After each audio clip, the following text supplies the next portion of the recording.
السلام علیکم دوستوں، جہاں رہیں خوش رہیں۔ آج آپ کو ایک سچی کہانی سنا رہے ہیں۔ آج کیا، ہم تو سناتے ہی سچی کہانیاں ہیں، اور جیسا کہ آپ لوگ جانتے ہیں کہ یہ کہانیاں ہم پڑھتے ہیں اور پھر لکھنے والوں کی زبان میں ہی انہیں سنا دیتے ہیں۔ اف خدایا، یہ حالہ ہی ہے؟ میں نے ساتھ بیٹھی رانی سے پوچھ لیا۔ کھانا کھاتی رانی نے لمحہ بھر کو ہاتھ روکا، پھر بولی، ہاں یہ حالہ ہی ہے، نہیں پہچانی کیا؟ اور پھر مجھے جیسے کرنٹ نے چھو لیا، جھٹکا سا لگا۔ ہمارے ہی محلے کی چاچی خیرہ نے آج نظر کی تھی، تو وہاں پہ اتنی دیر ہو چکی تھی کہ خالہ سے ملاقات کا موقع ہی نہ ملا۔ میں گھر آ گئی، نیند نہیں آ رہی تھی۔ میری نگاہوں میں آج سے 10 سال پہلے والی خالہ کا چہرہ گھوم رہا تھا، جو محلے کی حسین ترین لڑکی تھی۔ باپ ریلوے میں ملازمت کرتا تھا، غریب لوگ تھے، لیکن غربت میں خالہ کا حسن دمکتا تھا۔ خالہ اور میں ایک ہی اسکول میں پڑھتے تھے، میٹرک ساتھ کیا، پھر گورنمنٹ کالج میں داخلہ لے لیا۔ گھر سے کالج کے راستے میں ہر نظر اس پہ اٹھتی، لڑکے ٹھنڈی آہیں بھرتے۔ وہ ایک چھوٹی سی چادر پہنتی تھی، لیکن نقاب نہیں لگاتی تھی۔ گرچہ خالہ غربت میں پلی بڑھی لڑکی تھی، لیکن اس کی سوچیں بہت اونچی تھیں۔ پھر ایک دن اچانک خالہ نے ذکر کیا کہ آج اس کے رشتے کے لیے لڑکے والے آ رہے ہیں۔ لڑکے کی پہلی بیوی جو اس کی خالہ زاد تھی، وہ پہلے بچے کی پیدائش پہ ہی چل بسی۔ بچہ اپنی دنیا میں آنے سے پہلے ہی ماں کے پیٹ میں ہی مر چکا تھا۔ گھر والوں نے ناظم کی دوسری شادی کر دی۔ دوسری بیوی سے ناظم کے یہاں کوئی اولاد نہ تھی، صورت شکل بھی بس واجبی ہی سی تھی۔ اب گھر والوں نے ناظم کے اصرار پہ لڑکی ڈھونڈنا شروع کر دی۔ کھاتے پیتے پیسے والے لوگ تھے، لڑکا بھی کسی بہت اچھی کمپنی میں ملازم تھا، پیسے کی کوئی کمی نہ تھی۔ ہاں یہ ضرور تھا کہ خالہ والے حیدرآباد میں رہتے تھے اور لڑکے کی رہائش ملتان میں تھی، لیکن خالہ نے اس رشتے کے لیے حامی بھر لی، کیونکہ وہ بھی اب غربت کی اس چکی میں زیادہ نہیں پسنا چاہتی تھی۔ شادی کی تاریخ طے ہو گئی۔ لڑکے والوں نے شادی پہ کوئی کسر نہیں چھوڑی۔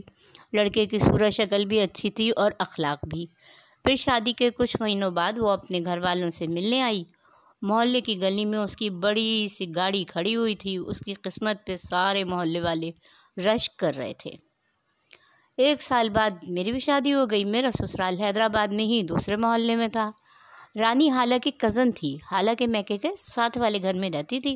اگلے 5 دن بعد میں رانی کے گھر گئی کہ اس کے ساتھ ہی خالہ سے بھی مل لوں گی، لیکن وہاں جا کے پتہ چلا کہ خالہ اسپتال میں داخل ہے۔ رانی نے پھر خالہ کے بارے میں ساری باتیں بتائیں کہ کمپنی کی طرف سے اس کے میاں کی ٹرانسفر سکھر میں ہو گئی، اور شادی کے 6 سالوں میں خالہ کے 3 بچے ہو چکے تھے۔ سکھر میں بڑا خوبصورت گھر انہیں ملا ہوا تھا۔ مالک مکان دوسری جگہ رہائش پذیر تھے۔ بڑے بڑے 3 کمرے، بڑا سا ٹی وی لاؤنج، اس سے باہر کی طرف آنگن، سائڈ میں راہداری سی بنی تھی جہاں اسٹور نما ایک بڑا سا کمرہ تھا، لیکن مالک مکان نے تاکید کی تھی کہ اس کمرے کو تالا ہی لگا رہنے دیں۔ اور آنگن کے باہر ایک بڑا سا لان بنا ہوا تھا۔ بڑا اچھے اسٹائل میں گھر بنا ہوا تھا۔ رات کے تقریباً 1 سے اوپر ہو چکا تھا کہ ناظم کی کال آ گئی کہ کام کی وجہ سے آفس میں دیر ہو سکتی ہے اور واپسی کا پتہ نہیں کہ وہ کب تک آئے گا۔ ایک چابی اس کے پاس ہے تو خالہ بچوں کے ساتھ سو جائے۔ وہ فون سے فارغ ہو کے بچوں کو دیکھنے آئی۔ بچے اپنے کمرے میں بے خبر سو رہے تھے کہ زوردار طریقے سے ٹی وی لاؤنج میں لگا بڑا آئینہ ٹوٹ گیا۔ وہ گھبرا کے باہر آئی، لیکن ایک زوردار چیخ مار کے دوبارہ بچوں کے کمرے میں گھس گئی، اندر سے کنڈی لگا لی۔ اس کے چیخنے پہ بچے بھی اٹھ بیٹھے اور رونا شروع کر دیا۔ خالہ کو جو دعائیں یاد تھیں اس نے پڑھنا شروع کر دیں۔ بچوں کو تو اس نے خاموش کرا کے دوبارہ سلا دیا۔ پھر ہمت کر کے اٹھی کہ ساتھ والے کمرے سے اپنا سیل فون اٹھا لائے، وضو بھی کر لے۔ جیسے ہی ٹی وی لاؤنج میں آئی تو تیز آوازوں سے گھبرا گئی، جیسے بہت سارے لوگ ایک دوسرے سے باتیں کر رہے ہوں۔ غور کیا تو دھندلی شکلیں دکھائی دیں، جیسے چھوٹے چھوٹے قد والی مخلوق۔ وہ چکرا کے وہیں گر گئی، اور جب ہوش آیا تو اپنے کمرے میں تھی۔ صبح کا اجالا پھیلا ہوا تھا۔ ناظم اس کے پاس ہی بیٹھا ہوا تھا۔ اس نے بتایا کہ فجر کی اذانوں سے ذرا پہلے وہ گھر آیا اور وہ لاؤنج میں بے ہوش پڑی ہوئی تھی۔ ذرا ہوش ٹھکانے آئے تو خالہ نے ساری باتیں اسے بتائیں کہ کس طرح وہ اور بچے ڈرے ہوئے تھے رات میں۔ اس دن پھر ناظم نے گیٹ والے چوکیدار سے کام والی مائی کا بندوبست کروا لیا، جو دن رات خالہ اور بچوں کے ساتھ اس کی غیر موجودگی میں رہ سکے۔ پھر کچھ دنوں بعد خالہ نے خواب میں دیکھا کہ سفید کپڑے پہنے ایک شخص اسے تنبیہ کر رہا تھا کہ لڑکی، یہ ہمارا گھر ہے، ہم یہاں رہتے ہیں، تم لوگ اسے چھوڑ کر کہیں اور جا کے رہو۔ اس کے بعد ایک دم سے اس کی آنکھ کھل گئی۔ دن میں وہ کمرے میں بیٹھی تھی کہ اچانک اسے خیال آیا کہ قرآن پاک کی تلاوت کرے۔ وہ وضو کر کے قرآن پاک لے کے بیٹھ گئی۔ تھوڑی دیر گزری تھی کہ مائی سکھا کے چلانے کی آواز اسے آئی۔ وہ کچن میں گئی، کمروں میں دیکھا، مائی سکھا کہیں نظر نہ آئی کہ اچانک اس کی نظر پڑی راہداری کے پاس جو کمرہ تھا، وہاں مائی سکھا کھڑی چلا رہی تھی، بی بی اس کمرے میں سے کسی کے رونے کی آواز آ رہی ہے، اسے کھولیں، یہاں کون ہے؟ حالہ نے اسے سختی سے منع کر دیا کہ اس کمرے کو کبھی نہ کھولنا، ہمیں اجازت نہیں ہے۔ دن گزر گیا، رات ہوئی، مائی سکھا بچوں والے کمرے میں نیچے زمین پر بستر بچھا کے لیٹ گئی۔ حالہ اپنے کمرے میں چلی گئی۔ ڈر کے مارے اس نے قرآن پاک سرانے رکھ لیا۔ صبح جب ناظم آیا تو حالہ نے پھر گزری شام کی ساری باتیں اسے بتائیں۔ ناظم نے اس گھر کے چوکیدار سے ساری باتوں کا تذکرہ کیا۔ چوکیدار نے بتایا کہ صاحب لوگ تو اس گھر کو جنوں کا گھر کہتے ہیں، یہاں کوئی نہیں رہ پاتا، جو بھی آتا ہے وہ کچھ ٹائم رہ کے اس گھر کو چھوڑ دیتا ہے۔ یہ تو بی بی جی کی ہمت ہے جو یہاں رہ رہی ہیں، صاحب آپ کوئی اور گھر دیکھ لیں۔ اس کی باتیں سن کے ناظم بھی سوچ میں پڑ گیا۔ پھر رات 10 بجے تک ناظم کام پہ چلا گیا۔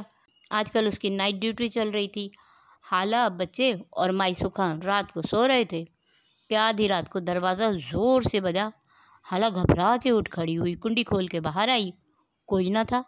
بچوں کے کمرے کی طرف گئی، بچے سو رہے تھے لیکن مائی سکھا وہاں نہ تھی۔ اس نے سب جگہ دیکھ لیا۔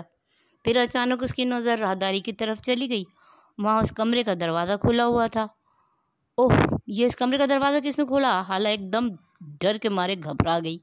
اندر کمرے سے چیزیں گرنے کی آوازیں آ رہی تھیں۔ اس سے پہلے کہ وہ آگے بڑھتی، پیچھے سے مائی سکھا کی آواز سنائی دی۔ وہ پیچھے پلٹی تو مائی سکھا پیچھے کھڑی تھی۔ یہ اس کمرے کا تالا کس نے کھولا؟ اس نے گھبرا کے پوچھا۔ کیا ہو گیا ہے بی بی جی؟ تالا تو لگا ہوا ہے۔ اور جب حالہ کی گھبراہٹ کچھ کم ہوئی، غور سے دیکھا تو کمرہ ویسے ہی بند تھا اور باہر سے تالا بھی ویسے ہی لگا ہوا تھا۔ تم کہاں تھی مائی سکھا؟ بی بی میں کچن میں دودھ گرم کر رہی تھی۔ اگلے دن ناظم کے ساتھ اس کے کچھ مہمان آ گئے۔ مائی سکھا ان کے لیے کھانے کا اہتمام کرنے لگی۔ انہی میں ایک باوقار سے انکل تھے۔ انہوں نے حالہ سے کہا کہ بیٹا آپ لوگ یہ گھر تبدیل کر دیں، یہاں رہنا آپ لوگوں کے لیے صحیح نہیں ہے، یہاں کسی اور کا بسیرا ہے۔ اور انہوں نے کچھ دعائیں اور اذکار بھی حالہ کو پڑھنے کو بتائے اور ناظم کو تعویذ بھی دیے کہ یہ تم سب اپنے گلے میں انہیں پہن لو۔ ناظم نے حالہ کو دیے اور پہننے کی تاکید کر دی کہ بچوں کے گلے میں بھی ڈال لینا، تم بھی پہن لو، میں بھی پہن لوں گا۔ حالہ نے مہمانوں کی موجودگی کی وجہ سے وقتی طور پہ انہیں الماری میں رکھ دیا۔ 3 سے 4 دن ان لوگوں کی وہاں پہ رہائش رہی۔ اس دوران وہ لوگ وہاں پڑھائی وغیرہ بھی کرتے رہے۔ پھر مہمان چلے گئے۔ ان کے جانے کے بعد ناظم نے حالہ سے وہ تعویذ مانگے، لیکن پوری الماری حالہ نے کھنگال لی، وہ تعویذ انہیں کہیں نہ ملے۔ پھر رات میں ناظم کام پہ چلا گیا۔ مائی سکھا بچوں کے ساتھ کمرے میں جا کے لیٹ گئی۔ حالہ نے اپنے کمرے کی کنڈی لگائی، سونے کے لیے لیٹ گئی۔ حالہ سوئی ہوئی تھی کہ بیچ رات میں اچانک اس کی آنکھ کھل گئی۔ اس نے دیکھا اس کے کمرے کا دروازہ کھلا ہوا ہے، جبکہ وہ تو کنڈی لگا کے سوئی تھی۔ لیٹے ہی لیٹے اچانک اسے اپنے برابر سے کسی کا دردناک کرانے کی آواز آئی۔ گردن گھما کے دیکھا تو انتہائی بدصورت آدمی اس کے برابر لیٹا سو رہا تھا۔ ایک زوردار چیخ اس کے منہ سے نکلی اور وہ بے ہوش ہو گئی۔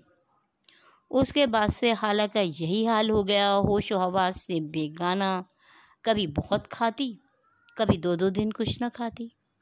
حسین، خوبصورت، سنہری رنگت والی حالہ، جسے اپنے حسن پہ بہت ناز تھا، اب بیچاری ہڈیوں کا سیاہ ڈھانچہ بنتی جا رہی ہے۔ ڈاکٹر بھی اس کی بیماری سمجھ نہیں پا رہے، اور اسی طرح حالہ ایک دن ختم ہو گئی۔ اوکے دوستوں، اللہ حافظ۔